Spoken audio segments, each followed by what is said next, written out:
Hey everyone, welcome back to the channel. Thank you for being here. My name is Andrew, coming to you from the beautiful Carolinas. Today's topic is going to be you cared about them more than yourself. Think about that for a minute. Everyone, if you like the content, please like, subscribe, and share, and pay it forward to somebody who could use the video. Let's spread the education and awareness. So I'll jump right into it. You cared about them more than yourself.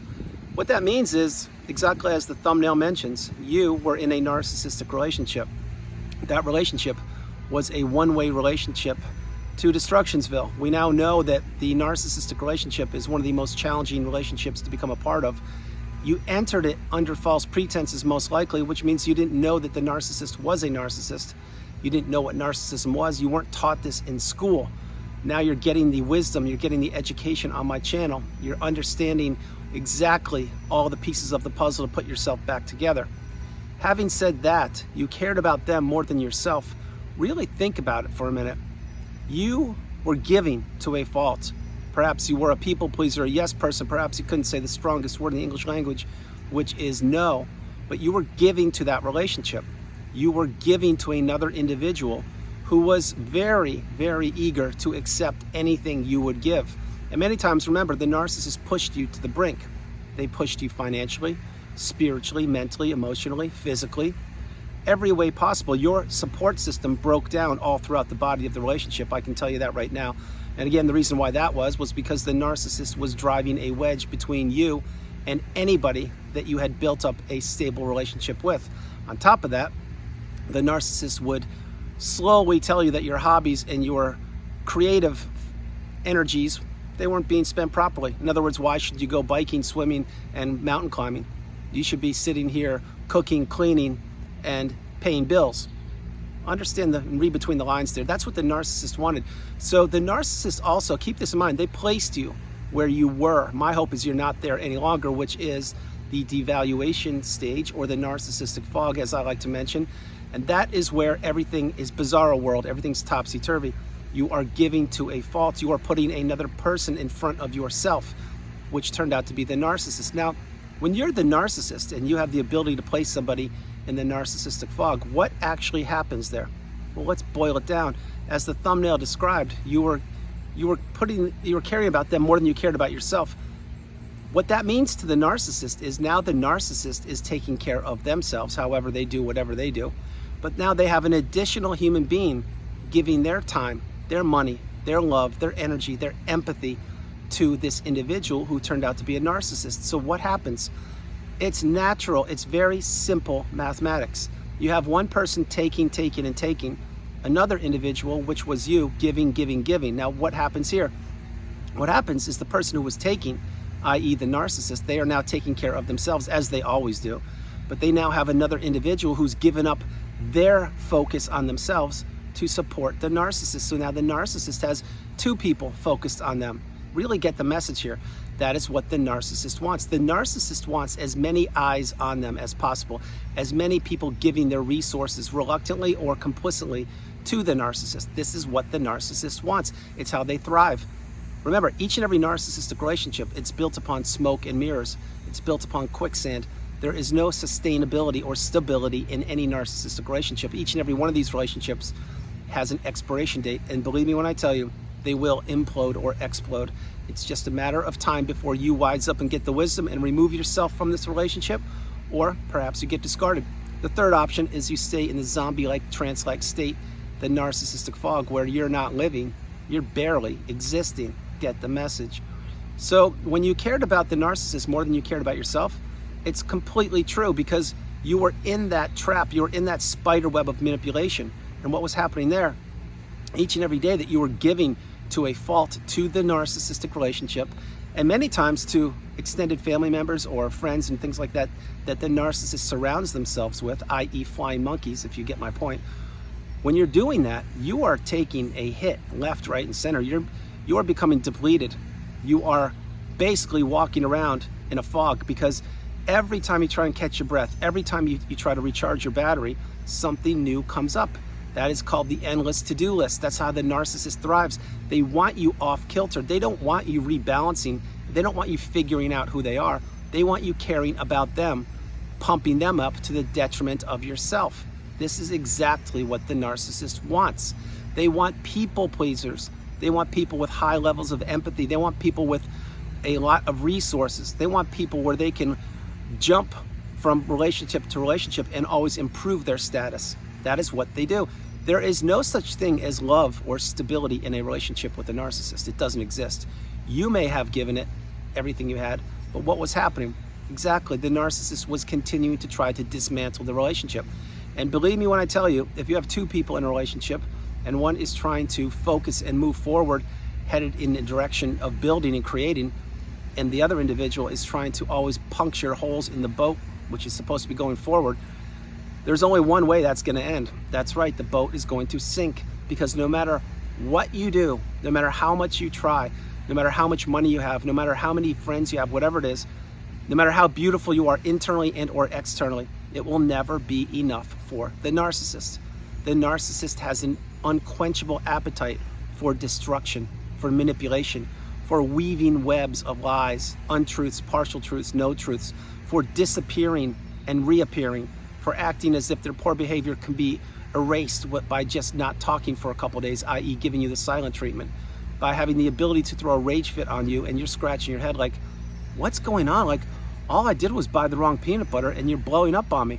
Well, why did that happen? I'll tell you why. One, because the narcissist wants to control you. Two, because you never will buy the right peanut butter, because it will change depending on what you purchase. Get my point?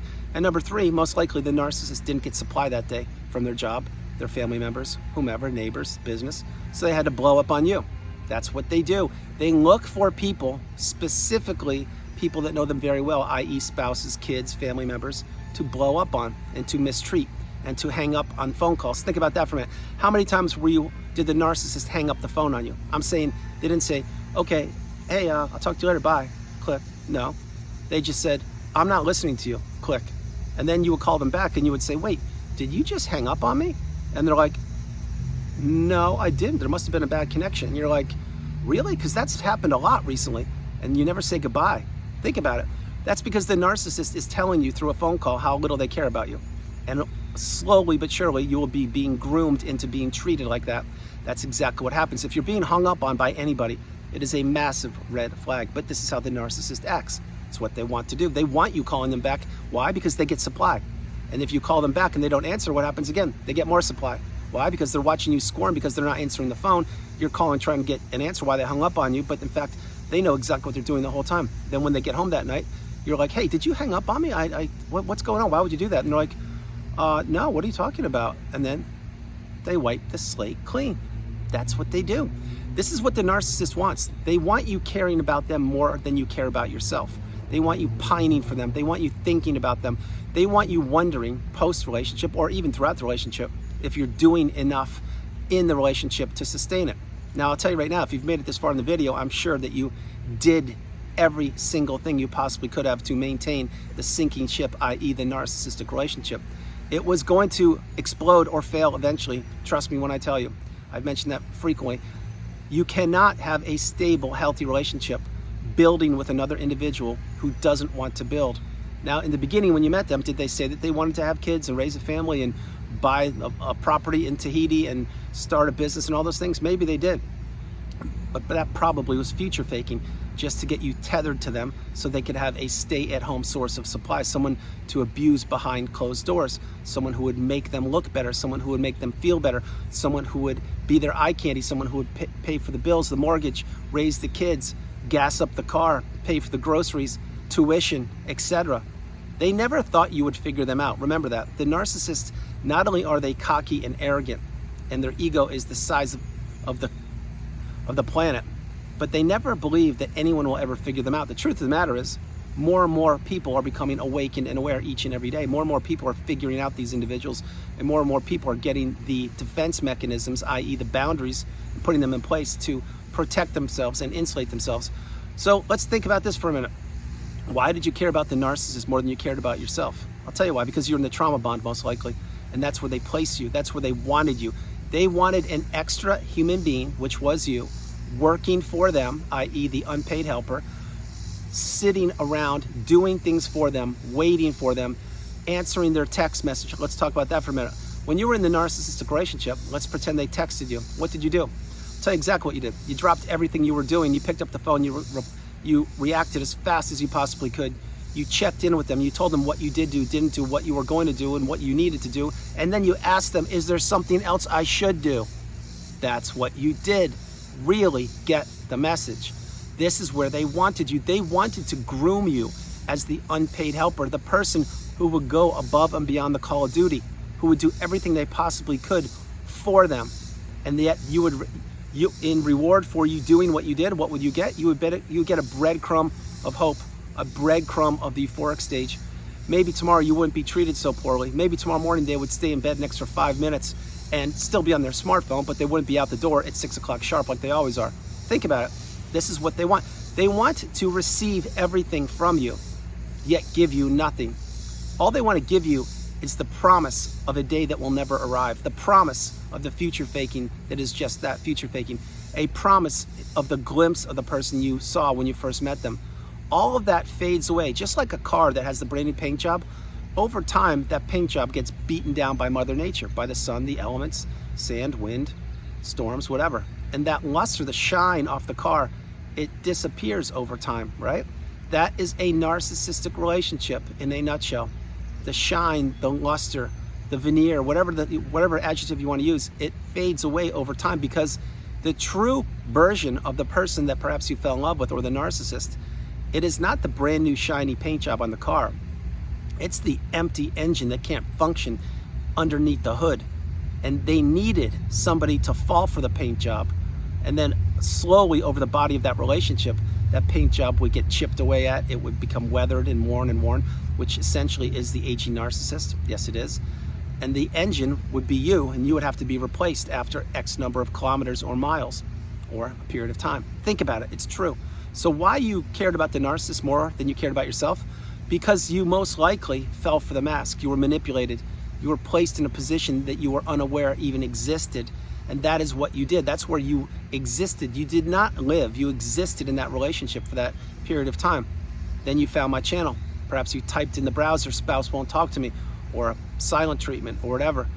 Or triangulation, if you were wise enough to figure out that word, which is my least favorite thing that these creatures do. But you figured it out. Eventually, you landed on my channel. You got a light bulb moment. You're like, oh my gosh, there actually are other people that are experiencing this. And it sounds just like my relationship. What is this? Ding, ding, ding, ding, ding. That's when you get a light bulb moment. And you're like, oh my goodness, I can't believe this. Why wasn't I taught this in school? How come nobody made me aware of this? Well, I'll tell you why. It isn't taught in school. It needs to be. You weren't made aware of it because most likely people you surrounded yourself with had narcissistic traits. Maybe not everybody, but I'm sure a few of them. And they were playing you throughout your whole life until you found my channel. Now you're getting the wisdom. You're getting the education, and you're coupling it with your experience, and now you're creating boundaries, and now you can say no, etc. But why you cared for the narcissist more than you cared about yourself is because that is how it is in these narcissistic relationships until you remove yourself from them, until you understand that you come first, second, and third, and the narcissist is nothing but a tiny little speck on the radar of the chapter of your book called life. Yes, if the relationship ended recently, will you have a mountain of work to do? Of course you will. I did too.